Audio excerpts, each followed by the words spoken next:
Bom, quando me convidaram para falar sobre o complexo de inferioridade, não é, chamado por Nelson Rodrigues de complexo de vira-lata, né, uma expressão cunhada por ele em 1950, quando o Brasil perdeu a Copa para a seleção uruguaia, né, eu não concordo com essa expressão, me parece muito equivocada, me parece triste ele ter cunhado, infeliz, colocado para este complexo de inferioridade que ele enxergava no brasileiro, a raça do vira-lata, porque é a raça de cachorro, a única raça 100% brasileira, não é? E é uma raça que traduz justamente a nossa grande diversidade, a nossa mestiçagem, que é o que nos caracteriza enquanto povo brasileiro. Somos um povo mestiço, um povo diverso, tanto geneticamente como culturalmente, e daí deve vir a nossa fortaleza, daí deve vir o nosso orgulho de sermos esta raça tão múltipla, tão complexa, né? E falar em coisas puras, para mim, é sempre uma visão perigosa. A gente deve estar sempre alerta para isso, porque a primeira vez que a gente ouviu falar em raça pura, a gente sabe no que é que deu, né?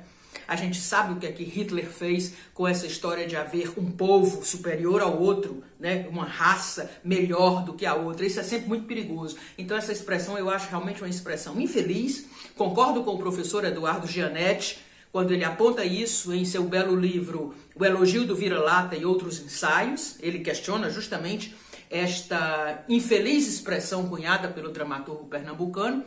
E eu acho que seria melhor a gente falar, talvez, em elogio da brasilidade, ao contrário disso, ou deselogio da mestiçagem, não é?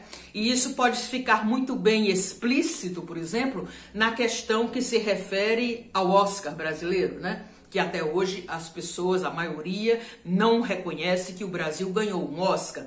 E a todos os anos a gente fica naquela coisa, será que o Brasil vai ganhar um Oscar? Será que o Brasil não vai ganhar um Oscar? Poxa, mas a gente ganhou em 59 um Oscar com o filme Orfeu Negro, do Marcel Camus. Mas o filme Orfeu Negro é uma produção franco-brasileira, dirigida pelo Marcel Camus, mas cujo roteiro é de Vinícius de Moraes, que é o autor da obra inicial, a obra que chamava Orfeu da Conceição e foi montada no Rio em 1956 por um elenco todo de atores e atrizes negras, né? No qual figurava o grande Abdias Nascimento, criador do Teatro Experimental do Negro, o TEM. Estava lá também Ruth de Souza, a minha querida amiga Leia Garcia, enfim.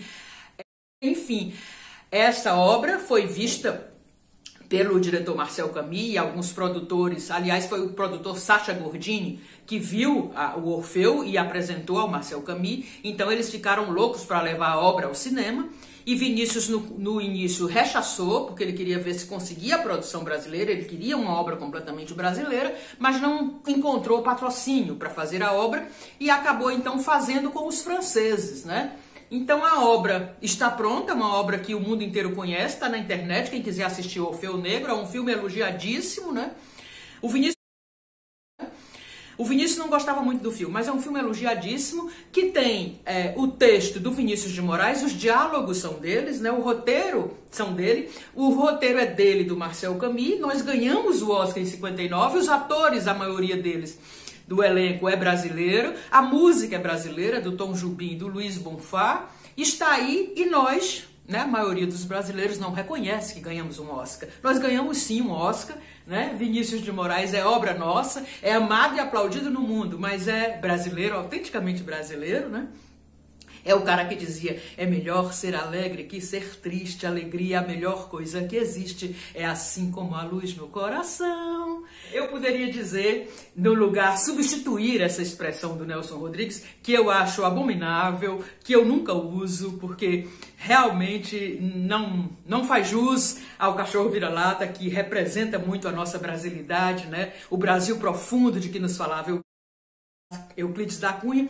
Eu acredito que a gente poderia usar então como um deselogio da brasilidade, é o que o brasileiro faz, esse complexo de estrangeirismo, né? Essa vontade de ter uma outra cara, de ser um outro, né? Que infelizmente acomete muita gente do Brasil, não é? Eu acho que a gente tem que ter como grande força nossa, um grande trunfo do povo brasileiro, essa nossa capacidade de sermos múltiplos, né? Essa pluralidade da nossa brasilidade, da nossa composição genética e da nossa diversidade cultural. Eu acho que isso é que nos torna ricos e lindos.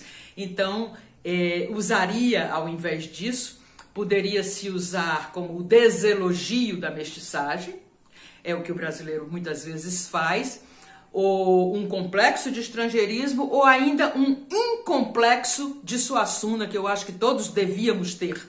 Um incomplexo de Suassuna, ou seja, o contrário de complexo, que seria justamente o gosto, o apreço, a valorização do que nos é tão caro, do que nos é tão próprio, que é a diversidade, a mistura saudável da nossa cultura, das nossas potencialidades, da nossa mestiçagem genética, cultural e artística. Eu acho que é isso que a gente tem que valorizar, lembrando então do grande Suassuna, o grande dramaturgo paraibano, que dizia assim: eu não troco o meu oxente pelo ok de ninguém.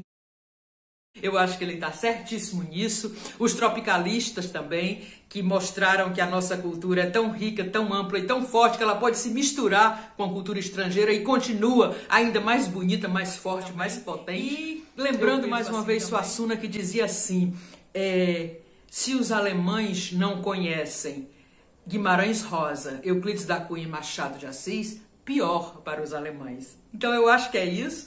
Eu não concordo com a expressão do Nelson Rodrigues de jeito nenhum. Eu acho que a gente não deve usar isso e deve ficar muito vigilante quando a gente escutar essas expressões ou frases de efeito que funcionam muito bem como frase de efeito, mas que tantas vezes se repete sem pensar no que está sendo dito, né? No momento em que a gente desvaloriza um cachorro como vira-lata, que é um cachorro tipicamente brasileiro, que aliás tem grandes qualidades, como por exemplo, a de ter um temperamento muito tranquilo, de ser um cachorro muito dócil e inteligente, né? Então por que não apoiar um cachorro desse, né?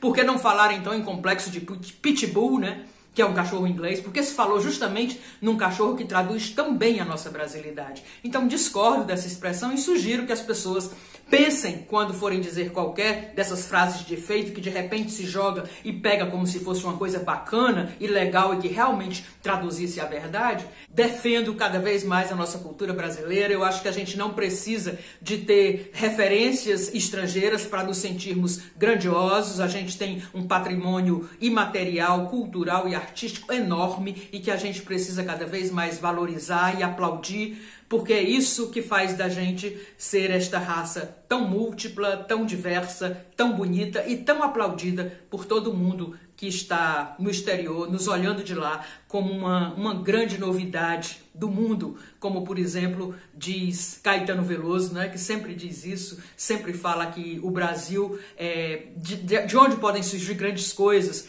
porque estamos, não é, no Sul, como diria o professor Boaventura, nas suas epistemologias do Sul, nós estamos no lado do Sul, não é? Nós não estamos na Europa, mas ao mesmo tempo nós somos a única nação latina que fala português, não é? Então isso tem que ter alguma coisa de muito importante a nos dizer, a nos tocar fundo o coração, e a mim toca muito. É isso.